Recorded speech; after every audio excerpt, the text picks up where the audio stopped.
Saint Charles de Foucauld, 1858-1916.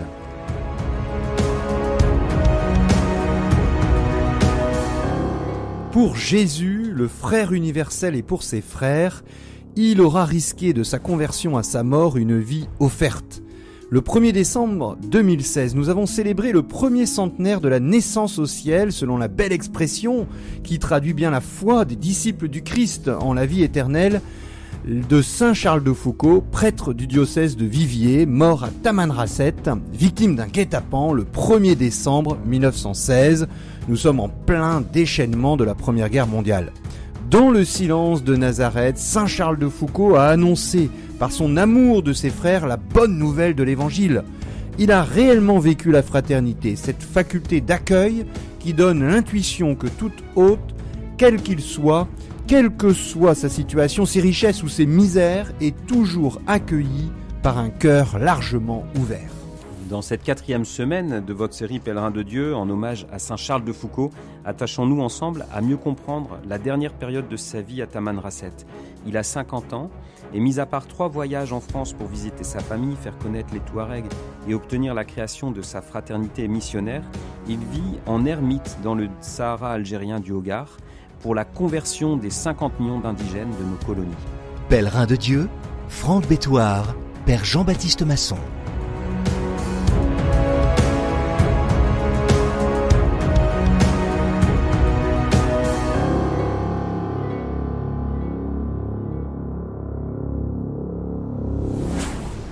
Saint Charles de Foucauld, le grand explorateur scientifique du Maroc, le militaire, et après sa conversion radicale et son enfouissement dans l'ordre des moines trappistes, va recevoir un double appel après ce premier appel du Christ, de donner sa vie entièrement au Christ, qui aboutira à son ordination sacerdotale en 1901.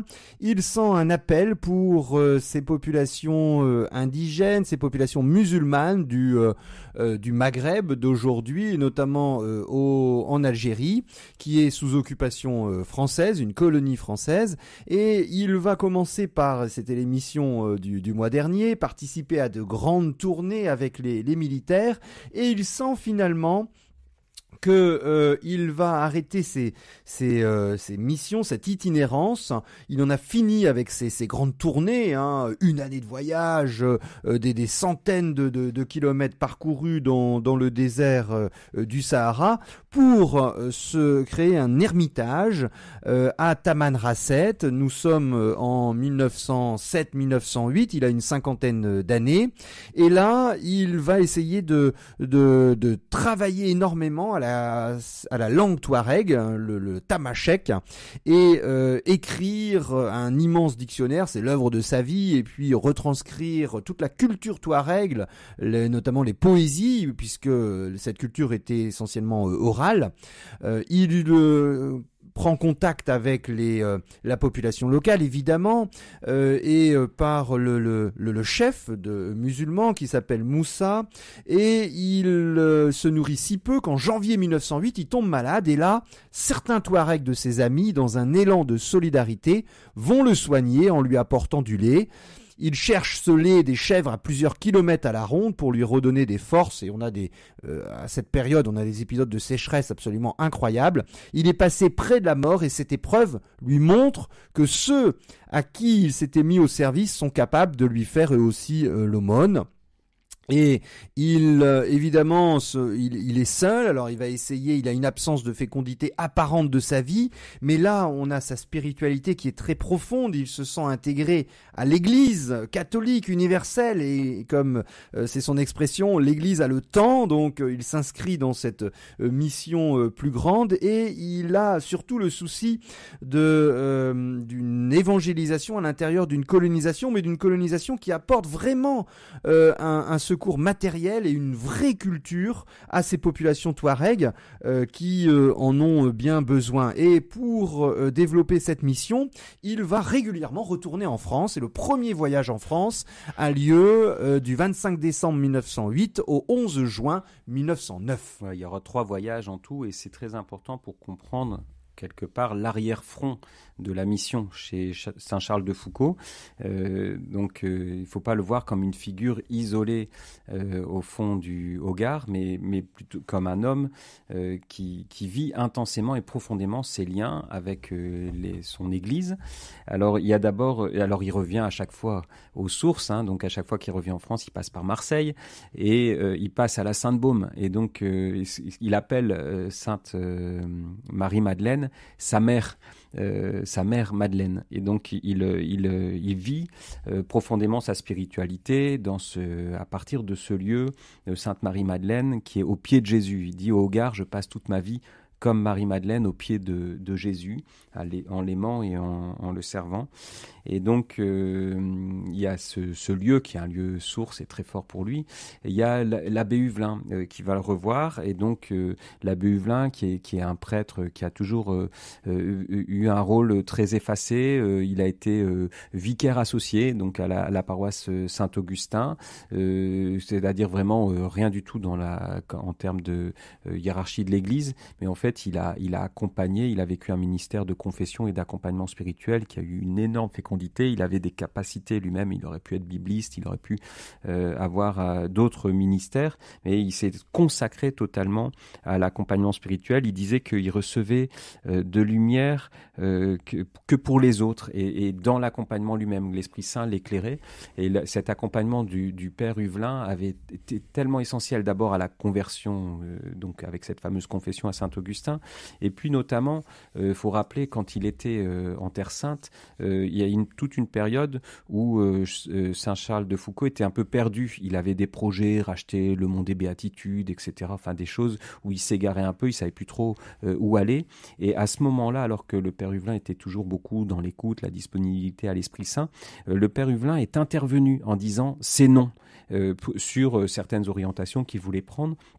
Et il a aidé, donc avec sa force spirituelle, sa douceur, son accompagnement, à vraiment trouver la voie de Jésus. Et Charles de Foucauld n'aurait jamais pu devenir ce qu'il a été sans cet accompagnement spirituel et ce soutien de l'abbé Huvelin qu'il va rencontrer donc dans son voyage, à qui il fait part de ses cahiers spirituels, de ses projets, etc. Donc c'est vraiment l'occasion d'échanges beaucoup plus en profondeur. Il y a également toutes les rencontres avec sa famille, notamment il revoit Marie de Bondy, sa chère cousine qu'il n'avait pas vue depuis 19 ans. Il revoit sa famille, toute cette famille qui est si importante pour lui. On y reviendra dans la dernière émission. Et donc, il y a aussi des rencontres autour de son désir de ramener des frères dans le Hogar, donc pour établir ce monastère avec lui, pour l'accompagner dans cette vie de mission. Et donc, il va avoir une rencontre qui fera date avec Louis Massignon et une nuit d'adoration au Sacré-Cœur qui va sceller leur amitié. Donc il a en commun avec Louis Massignon le fait d'être revenu à la présence de Dieu et à la foi de son enfance par le contact avec la foi des musulmans. Et donc il va partager cette expérience-là et les deux vont vivre des itinéraires ensuite très différents, mais là il se demande si Louis Massignon ne pourrait pas être un futur compagnon de route pour lui. Il suivra une voie universitaire assez différente de la sienne, mais il y a cette amitié qui va naître et qui aura un grand avenir. Alors, Saint Charles de Foucauld revient à Tamanrasset en 1910. Il reprend ses travaux de linguiste auprès de la culture touareg et d'évangélisateur. Il confectionne d'ailleurs des chapelets avec une médaille à la place de la croix. Et sur les gros grains, il apprend aux Touaregs à prier ainsi « Mon Dieu, je vous aime de tout mon cœur ». Et sur les petits grains, « Mon Dieu, je vous aime ». Et là, il va découvrir, grâce à son ami militaire, La Périne, qui explore le Haut-Hogar, découvrir le massif de l'Ascrem, à 2500 mètres d'altitude, dans un paysage à couper le souffle, et il va construire à 2700 mètres d'altitude un petit ermitage à l'Ascrem, à 60 km de Tamanrasset, pour se rapprocher des populations encore plus isolées. En fait, mais là, il a aucune possibilité de faire cultiver quelque chose, donc son alimentation n'est pas assez riche en légumes, justement, frais. Il tombe malade et il ne va pas pouvoir y rester très longtemps. Et il va suivre à distance le voyage du responsable local de musulmans de Tamanrasset, Moussa, en France, organisé par la Périne, le chef militaire. Mais on va voir la grande différence avec un second voyage où cette fois-ci Saint-Charles de Foucauld va emmener un Touareg avec lui en France. Là, ce voyage, c'est un petit peu un voyage politique. On lui fait on lui fait visiter la France, la grandeur de la France, avec les monuments, les villes, y compris le Moulin Rouge. Et évidemment, ça va impressionner le chef du Sahara, mais pas pour des bonnes raisons. Et d'ailleurs, ça ne va pas fonctionner. Pendant ce temps, cette année 1910 va connaître également des séparations. C'est la mort de Monseigneur Guérin à 37 ans, le responsable de l'évangélisation pour Rome dans le Sahara, épuisé par ses longues années dans le désert. Et puis, ça va être la mort de l'abbé Huvelin, son grand directeur spirituel, et le retour en France du colonel Lapérine, son grand ami, qui sera muté à Lunéville. Alors, donc ce voyage de 1911, 2 ans après le premier voyage, est vraiment marqué par ce décès de l'abbé Huvelin. Alors, il récupère son bréviaire et on voit toute l'importance de ce lien avec l'abbé Huvelin qui l'a profondément pétri. Il retrouve de nouveau son évêque, Monseigneur Bonnet. J'ai pas dit pour le premier voyage, mais effectivement, Saint-Charles de Foucauld est prêtre du diocèse de Viviers et il va jamais l'oublier. Et il a une relation d'affection, une relation filiale avec son évêque, Monseigneur Bonnet, qu'il vénérait, parce qu'il était toujours... donc, il y avait une dimension d'obéissance et de respect, mais il y avait surtout une dimension filiale et d'encouragement. Et donc, les mots qui reviennent de ces rencontres avec Monseigneur Bonnet, c'est la confiance et l'espérance. Il va trouver chez Monseigneur Bonnet vraiment une grande écoute, une bienveillance, parce que la figure de Charles de Foucauld est tellement atypique, tellement incomparable avec... et d'ailleurs, toute sa difficulté, c'est de pouvoir trouver des compagnons. Mais donc, il vient lui faire part de ses projets, de statuts, d'union des frères et sœurs du Sacré-Cœur. Donc c'est son projet d'union qu'il soumet à Monseigneur Bonnet, pour lequel il trouve soutien et encouragement, même si ça aboutira pas. Et donc voilà ce voyage qui lui permet également de retrouver sa sœur. Alors il y a un petit passage un peu amusant où il va apprendre grâce à sa sœur Marie de Blic le tricot, parce que son projet c'est de déployer le tricot auprès des femmes des femmes touareg, et donc il va passer 8 jours à apprendre le tricot, il y arrivera. Et puis bien sûr c'est d'abord et surtout son association de prêtres qui l'occupe. Il rencontre les prêtres avec qui il est en relation épistolaire, donc c'est toujours à chaque fois des pistes où il se dit voilà, celui-là il pourrait peut-être me rejoindre, et à chaque fois ça n'aboutit pas.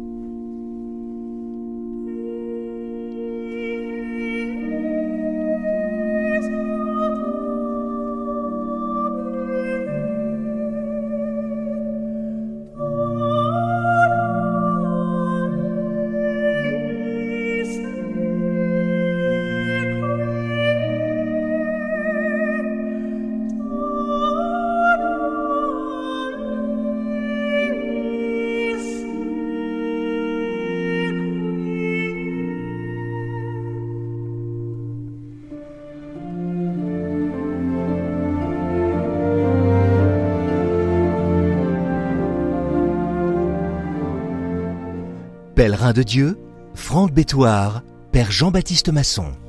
Nous sommes avec Saint-Charles de Foucauld, ce missionnaire ermite en plein milieu du Sahara algérien, à Tamanrasset.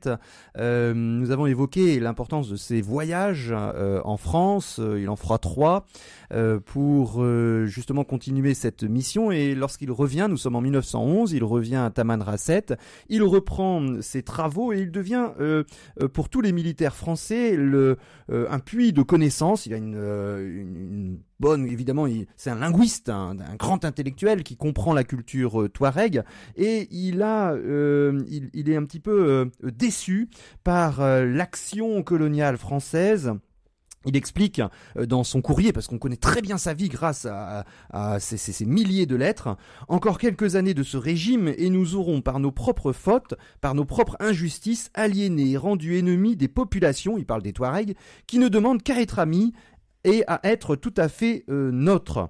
C'est ce qu'on a fait dans presque tout l'Algérie. Notre présence avait donné une impulsion parfaite. Alors il parlait souvent des routes, des forts, des écoles, des garnisons militaires avec une sécurité beaucoup plus grande. Et puis il va connaître aussi les premiers télégraphes. Donc il y a toute une civilisation matérielle qui est apportée. Et puis là, on est proche de la Première Guerre mondiale. Tout cela dégringole. Il suffit d'une mutation, et notamment son ami, le colonel Lapérine, pour que l'effort de colonisation française diminue. Et là, il se dit, il est triste et humilié de voir la France si mal gouverner ses sujets. Et alors là, on est en 1910. Il dit « Nous finirons par perdre l'Afrique misérablement, honteusement, par notre seule faute pour n'y avoir pas fait notre devoir. » Et il dit que c'est un devoir évangélique. Il considère la charité évangélique d'abord en famille, les parents vis-à-vis des enfants, et lui pour les colonies, eh bien c'est ça. C'est une charité paternelle, maternelle de parents, la France, qui va aider, et comme des vrais parents, vouloir que l'Algérie dépasse la France et lui amener tout le confort et tout le progrès de la civilisation, sachant que pour lui, face aux musulmans, il est tout seul, il ne cherche pas à convertir, c'est vrai. Il prépare le chemin pour d'autres missionnaires qu'il appelle de ses voeux, mais il a cette vision fondamentale que les musulmans, pour pouvoir devenir des Français, doivent passer par la case chrétienne. Les musulmans convertis au christianisme, et une fois qu'ils sont chrétiens, ils peuvent devenir français. Alors, dans ce rapprochement, une de ses idées, c'est de faire venir, il écrit à sa cousine Marie de Blic, de faire venir avec lui dans un de ses voyages un Targhi qui pourrait, c'est-à-dire un jeune Touareg qui pourrait mieux comprendre les richesses, la profondeur de la culture française. Et en fait, donc il a cette idée-là. Et il y avait un premier voyage, donc on avait parlé dans l'émission précédente d'un chef touareg qui avait été baladé un peu en France. Il avait été absolument catastrophé, notamment qu'on lui fasse voir le Moulin Rouge, parce que en fait ça heurtait toutes ses convictions et puis le respect qu'il pouvait avoir pour la culture française. C'était vraiment montrer une triste image de cette culture. Et donc lui, il voulait reprendre ça en montrant notamment le milieu familial. Alors ce chef touareg avait été étonné parce qu'il avait vu la famille de Charles de Foucauld, et il avait vu des châteaux, il avait vu une famille très aisée avec beaucoup de moyens, et donc il était étonné de dire mais là-bas tu as un château et puis ici tu vis comme un pauvre. Et donc là il veut reprendre ce projet de voyage avec un jeune donc Ouksem, qui est donc un jeune de 21 ans, il l'a discerné en disant qu'il est parmi tous ceux qu'il connaît le plus propre par son caractère, son intelligence, sa confiance en lui, à profiter de ce voyage, et très propre par sa position sociale, à en faire profiter les autres, ne demandant pas mieux que de l'accompagner. Alors donc son projet, son idée, c'est de lui montrer. Alors il l'accompagne, donc il va passer tout son temps à voyager avec ce jeune noir. Donc c'est un appareillage un peu curieux entre Charles de Foucauld dans son habit de religieux et ce jeune Touareg qui sillonne toute la France. Et donc son idée, c'est de ne pas lui faire visiter des musées ou des curiosités, mais de faire partager la douceur et l'atmosphère d'affection de la vie de famille dans des intérieurs chrétiens, et de laisser entrevoir ce qu'est la vie chrétienne et combien la religion peut imprégner toute la vie. Donc il veut lui faire communiquer quelque part ce qui lui-même l'a pétri. Dans l'affection familiale, c'est quelque chose qui lui a jamais manqué. Il a toujours pu revenir comme le fils prodigue dans sa famille, et il veut faire goûter ça et faire comprendre aussi comment la foi chrétienne peut pétrir un milieu familial par l'affection et la force de ses liens. Alors ça va moyennement fonctionner, même pas tellement finalement, puisque en fait il va être, même si au début il est très content de ce voyage, il voit bien au retour que le fameux Ouksem en fait n'a pas tout à fait la personnalité pour profiter de son voyage, et que cette connaissance qu'il a eue de la France va le mettre en décalage et dans l'incapacité de redonner ce qu'il a reçu. Et ça, cette expérience, d'autres missionnaires africains comme Comboni l'ont fait et se sont aperçus qu'en fait le mouvement pouvait venir que de l'intérieur de l'Afrique elle-même.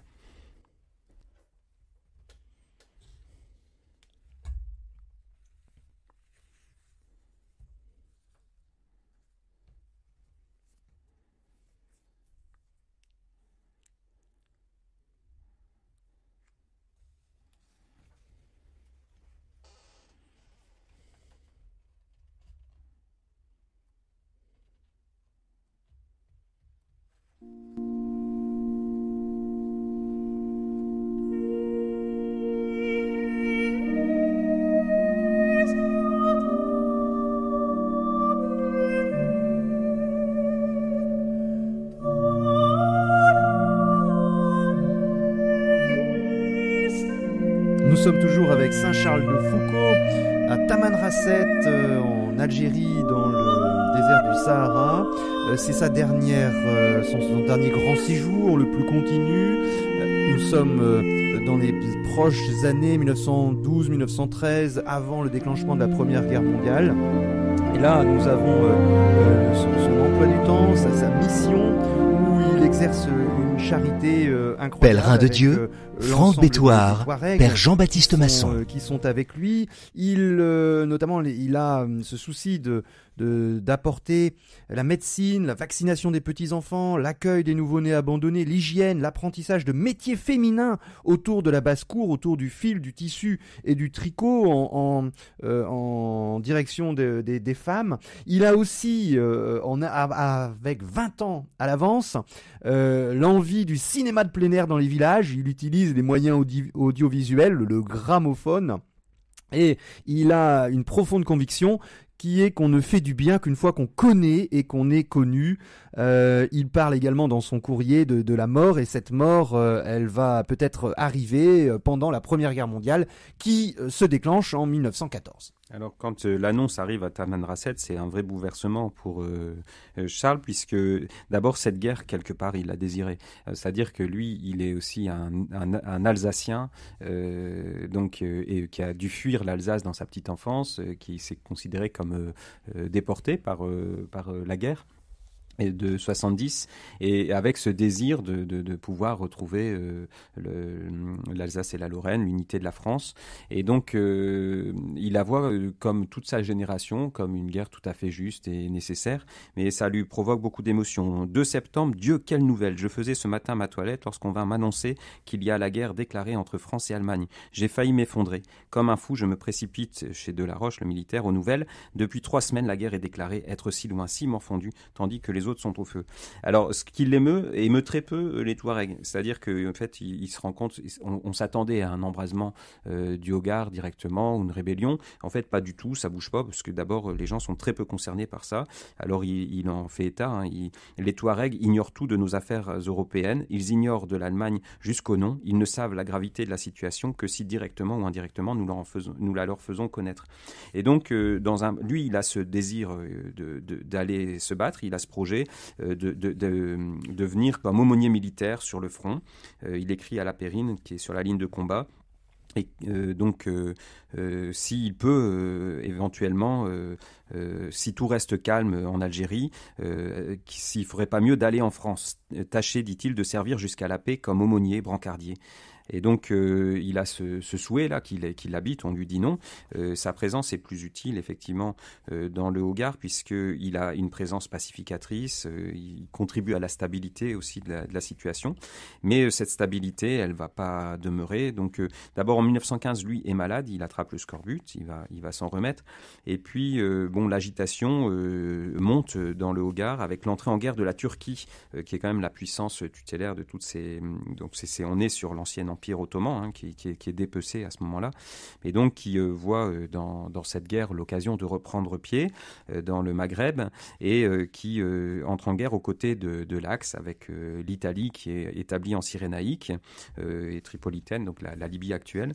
Et donc il y a cette volonté politique d'une déstabilisation des positions françaises avec des troupes qui sillonnent le Hogar, et une présence française qui a été, vu le calme des premiers temps, totalement dépouillée, c'est-à-dire que les garnisons ont été allégées, les hommes ont été mobilisés en France, et donc, par exemple, au fort Motilinski, il reste 12 hommes.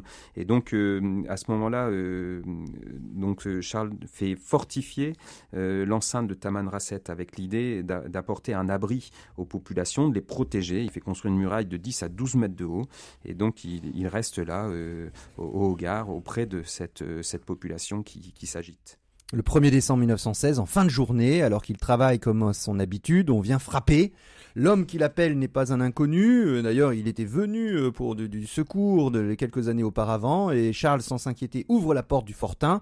Une main le jette au dehors. En quelques minutes, il est à genoux, les poings liés aux chevilles.